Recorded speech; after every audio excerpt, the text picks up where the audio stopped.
അതിലൊരു തിരുത്തൽ വേണമെങ്കിൽ ഒരു നയപരമായ വ്യതിയാനം ഉണ്ടാവേണ്ടത് ജനങ്ങൾ ആ ചുമതല ഏൽപ്പിച്ചിരിക്കുന്നത് ഭരണ രാഷ്ട്രീയ നേതൃത്വത്തെയാണ്. അവിടെയാണ് വീഴ്ച പറ്റുന്നത്. അതിലുള്ള ഒരു പ്രധാനപ്പെട്ട കാര്യം, അതിലൊരു കൺസിസ്റ്റൻസി ഇല്ല. ഇപ്പോൾ വർഗീസിൻ്റെ കാര്യത്തിൽ പറയുന്നു, എന്നാൽ മാവോയിസ്റ്റുകളുടെ കാര്യം വരുമ്പോൾ അങ്ങനെയല്ല. സുപ്രീം കോടതി തന്നെ പറയുന്നു, അവർ ചെയ്യുന്ന ക്രിമിനൽ നടപടിയെ നിങ്ങൾക്ക് വ്യക്തിപരമായി അവരെ ശിക്ഷിക്കാം, പക്ഷേ ആ ഒരു സംഘടന അവർ ഇന്നൊരു വിശ്വാസം വെച്ച് പുലർത്തുന്നു എന്നുള്ള പേരിൽ ഒരു നടപടി എടുക്കുക എന്ന് പറഞ്ഞാൽ അതിനെ ന്യായീകരിക്കുന്ന രീതിയിലാണ് ഇടതുപക്ഷം സർക്കാർ പ്രതികരിക്കുന്നത്, വളരെ ശക്തമായി പ്രതികരിക്കുന്നത്. അതേ മാനദണ്ഡം വെച്ച് നോക്കിയിരുന്നെങ്കിൽ ഈ CPM-ൻ്റെ 2 or 3 മുഖ്യമന്ത്രിമാർ ഭൂലോകത്ത് കാണില്ലായിരുന്നു. ഇത് CPM ഒരു ഘട്ടത്തിൽ ഇതേപോലെ വേട്ടയാടപ്പെട്ടിരുന്ന ഒരു സംഘടനയായിരുന്നു. അപ്പോൾ രാഷ്ട്രീയപരമായിട്ടുള്ള നിലനിൽപ്പും ചരിത്രവും ചോദ്യം ചെയ്യുന്ന രീതിയിൽ ഇപ്പോൾ നിലപാടെടുക്കുമ്പോൾ അതിലൊരു കൺസിസ്റ്റൻസി ഇല്ലായ്മയുണ്ട്. അതുകൊണ്ട് തന്നെ ഈ മെസ്സേജ് താഴേക്ക് പോകുന്നില്ല. അത് ഒന്നാമത്തെ കാര്യം. രണ്ടാമത്, ഇതൊരു ഉദ്യോഗസ്ഥർ കൊണ്ടുവരുന്ന കാര്യങ്ങൾ ക്രോസ് ചെക്ക് ചെയ്യേണ്ട സ്ഥലത്ത് ഈ നയപരമായ കാര്യങ്ങൾ മനസ്സിലാക്കാൻ കഴിവുള്ളവരിക്കണം. അത് മുഖ്യമന്ത്രിയുടെ ഓഫീസ് തൊട്ട് നോക്കിയാൽ അതിൽ അങ്ങനത്തെ പ്രശ്നങ്ങൾ ഉണ്ടായിട്ടുണ്ട്. അപ്പോൾ ആ അപ്പോയിൻമെൻറ്റുകളുടെ കാര്യത്തിലുള്ളത്, അത് ഇപ്പോൾ MV ജയരാജനെ അപ്പോയിൻറ്റ് ചെയ്തതിനെ ഞാനൊരു പോസിറ്റീവ് സ്റ്റെപ്പായിട്ടാണ് കാണുന്നത്. അപ്പോൾ അതിൽ രാഷ്ട്രീയപരമായി ക്രോസ് ചെക്ക് ചെയ്യാൻ എല്ലാം ഒരു വ്യക്തിയിലൂടെ പോകാൻ കഴിയില്ല. അങ്ങനെ ഒരു കാര്യം കഴിഞ്ഞ കുറേ നാളുകളായിട്ട് CPM-ൽ നടന്നുകൊണ്ടിരിക്കുകയാണ്. അതിൻ്റെ ഒരു ബാക്കി പത്രമാണിത്. അത് കറക്റ്റ് ചെയ്യാനുള്ള ചില സ്റ്റെപ്പുകൾ കാണുന്നതിനെ ഞാൻ സ്വാഗതം ചെയ്യുകയാണ്.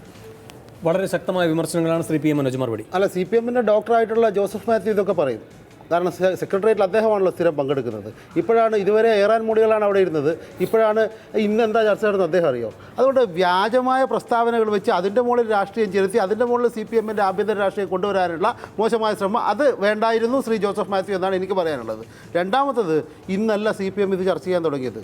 എപ്പോഴൊക്കെ ഭരണത്തിൽ വന്നിട്ടുണ്ടോ, എപ്പോഴൊക്കെ പ്രതിപക്ഷത്തിരിക്കുന്നുണ്ടോ, കൃത്യമായി ചർച്ച ചെയ്ത് വിമർശനവും സ്വയം വിമർശനവും നടത്തുന്ന ഒരു പാർട്ടിയാണ് CPM. ഞാനിരിക്കുന്നു CPM. എനിക്കിതുവരെ അതിൽ നിന്ന് വ്യത്യസ്തമായ അനുഭവം ഉണ്ടായിട്ടില്ല. അടുത്തത് അദ്ദേഹം ഉന്നയിച്ചത് പോലീസിൻ്റെ കാര്യമാണ്. ശരിയാണ്, കേരളത്തിലെ പോലീസ് ഏറ്റവും വലിയ ക്രിമിനൽ സംഘവും കൂടിയാണ് എന്ന് നമ്മളൊക്കെ പറഞ്ഞിട്ടുള്ളതാണ്. പോലീസിൽ എല്ലാ ക്രിമിനൽ എലമെൻറ്റ്സ് ഉണ്ട്. അതുപോലെ തന്നെ പോലീസിൽ വർഗീയ എലമെൻറ്റ്സ് ഉണ്ട്. ആ വർഗീയ എലമെൻറ്റ്സിനെയും ക്രിമിനൽ എലമെൻറ്റ്സിനെയും ഒരു ദിവസം ഇടതുപക്ഷ ജനാധിപത്യ മുന്നണി അധികാരത്തിൽ വന്ന അപ്പം തന്നെ മാറ്റാനൊന്നും കഴിയില്ല. പതുക്കെ മാറുന്നുണ്ട്, മാറ്റുന്നുണ്ട്. അതിൻ്റെ ഭാഗമായി ഏതൊക്കെ ഒരു ഗവൺമെൻറ്, കഴിഞ്ഞ 5 വർഷം ഗവൺമെൻറ് ഉണ്ടായിരുന്നല്ലോ, ഈ പോലീസിന് വീഴ്ച പറ്റിയെന്ന് എവിടെയെങ്കിലും പറയാൻ നമ്മൾ കേട്ടിട്ടുണ്ടോ? ഏതെങ്കിലും തരത്തിൽ ഇതുപോലെ നടപടികൾ ഉണ്ടായിട്ടുണ്ടോ? പോലീസിന് വീഴ്ച പറ്റിയത് വീഴ്ചയാണ് എന്ന് പറയാനും നടപടിയെടുക്കാനും ആ വീഴ്ച വരുത്തിയ പോലീസ് ഉദ്യോഗസ്ഥരെ മാറ്റി നിർത്താനും ഈ ഗവൺമെൻറ് തയ്യാറാവുന്നുണ്ട്. അത് പോസിറ്റീവായ സൈനല്ലേ?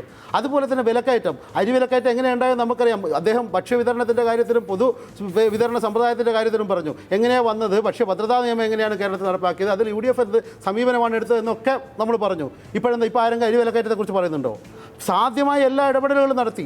വിമർശനങ്ങൾ ഉണ്ടാവുന്നുണ്ട്. ശ്രീ പി എം മനോജ്, ഇവിടെ ഈ പോലീസിന്റെ വീഴ്ചകളെ പറ്റി താങ്കൾ തന്നെ ആദ്യഘട്ടത്തിൽ സമ്മതിക്കുകയുണ്ടായല്ലോ. പക്ഷേ ഇന്നിപ്പോൾ യെച്ചൂരി മാധ്യമങ്ങളോട് പറഞ്ഞപ്പോൾ പറയുന്നത് IAS IPS എന്ന് പറയുന്നത് കേന്ദ്ര സർവീസുമായി ബന്ധപ്പെട്ട് പ്രവർത്തിക്കുന്നവരാണ്. കേന്ദ്ര സർക്കാരാകട്ടെ സംസ്ഥാന സർക്കാരുമായി ശത്രുതാ മനോഭാവത്തിലാണ്. അതിൻ്റെ പ്രശ്നങ്ങൾ മനസ്സിലാക്കണം. ഇങ്ങനെ ഉത്തരവാദിത്തത്തെ ഓരോ ഘട്ടത്തിലായി ഒഴിയുക, അതെല്ലാം രാഷ്ട്രീയ കണ്ണോടെ കാണുക എന്നൊരു കാതലായ പിഴവുണ്ട്. അതാണ് ശ്രീ ജോസഫ് സി മാത്യു പറയുന്നത് ഒരു നയപരമായ അഭാവമുണ്ട് എന്ന്. നയപരമായ അഭാവമല്ല, ഇതുവരെ ഇല്ലാത്ത രീതിയിൽ RSSന്റെ പിടിയിലാണ് കേന്ദ്രഭരണം.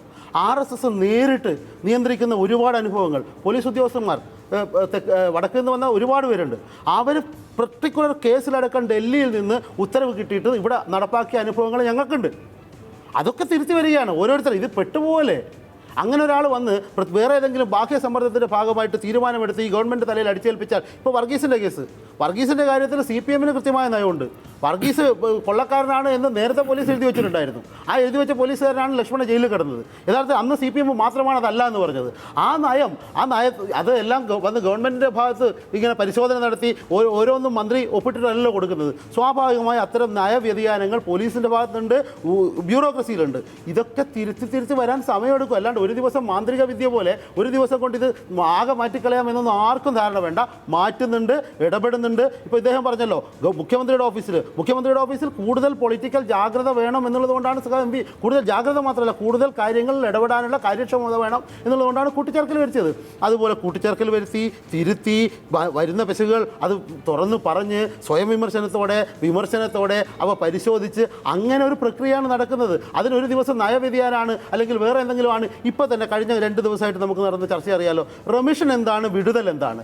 സ്വാഭാവികമായും സാമാന്യ ജനങ്ങൾക്ക് റെമിഷനും വിടുതലും തമ്മിലുള്ള വ്യത്യാസം പെട്ടെന്ന് മനസ്സിലാകാൻ ഉണ്ടാകാൻ സാധ്യതയില്ല. ആ സാധ്യത മുന്നിൽ കണ്ടുകൊണ്ടാണ് റെമിഷനെ ആകെ വിടുതലാക്കിയിട്ടും ഇതാ ഗവൺമെൻറ് ഏതാണ്ട് 2000-ഓളം പേരെ ഇപ്പോൾ വിട്ടയക്കുകയാണ് എന്ന ധാരണ പരത്തിയ ആ ധാരണ ആർക്കൊക്കെയാണ് വന്നത്?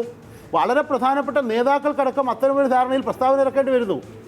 അതുകൊണ്ട് CPIയുടെ സംസ്ഥാന സെക്രട്ടറി പോലും വിട്ടയക്കുന്നു എന്ന മട്ടിലാണ് പ്രസ്താവന നടത്തിയത്. അപ്പോൾ ഇത്തരം കാര്യങ്ങളിൽ ഈ ആളുകളെ ബോധ്യപ്പെടുത്തുക എന്നതും വലിയ പ്രശ്നമാണ്. അങ്ങനെ ബോധ്യപ്പെടുത്താനുള്ള ശ്രമം ഒരു ഭാഗത്ത് നടക്കുന്നുണ്ട്, വരുന്ന പെശകുകൾ തിരുത്താനുള്ള ശ്രമം ഒരു ഭാഗത്ത് നടത്തുന്നുണ്ട്. ഇതൊക്കെ കൂടിയാണ് പരിശോധന. ഈ പരിശോധന നടന്നുകൊണ്ട് ഒരു ദിവസം സെക്രട്ടേറിയറ്റും അതുപോലെ സംസ്ഥാന കമ്മിറ്റിയൊക്കെ പരിശോധിച്ച് ഈ ഗവൺമെൻറ് ചെയ്ത നല്ല കാര്യങ്ങളും അല്ലെങ്കിൽ വന്ന പാളിച്ചകളും പരിശോധിച്ച് തിരുത്തുന്നത് കൊണ്ട് മലപ്പുറം ഉപതെരഞ്ഞെടുപ്പിൽ ജനങ്ങൾ വോട്ട് ചെയ്യില്ല എന്ന ധാരണയൊന്നും ആർക്കും വേണ്ട. അങ്ങനെയൊക്കെ പരിശോധിച്ചിട്ടും തിരുത്തിയിട്ടും ഒക്കെ തന്നെയാണ് കഴിഞ്ഞ നിയമസഭാ തെരഞ്ഞെടുപ്പിൽ ഈ UDF ഞെട്ടിപ്പോയ വിജയം LDF നേടിയത്. അതിന് വേറെ ഒരു ദിവ്യത്വമൊന്നും ഉണ്ടായിരുന്നില്ല. കൃത്യമായ രാഷ്ട്രീയം പറഞ്ഞുകൊണ്ട് UDFിൻ്റെ കൊള്ളരുതായ്മകൾ ജനങ്ങളോട് വിളിച്ചു പറഞ്ഞുകൊണ്ട് നേടിയ വിജയമാണ്.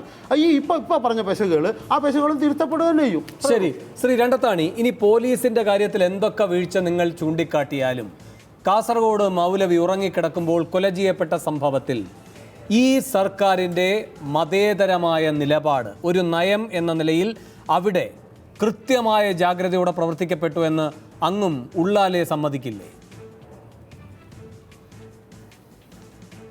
അല്ല, എല്ലാം ശരിയാക്കും എന്ന് പറഞ്ഞൊരു സർക്കാർ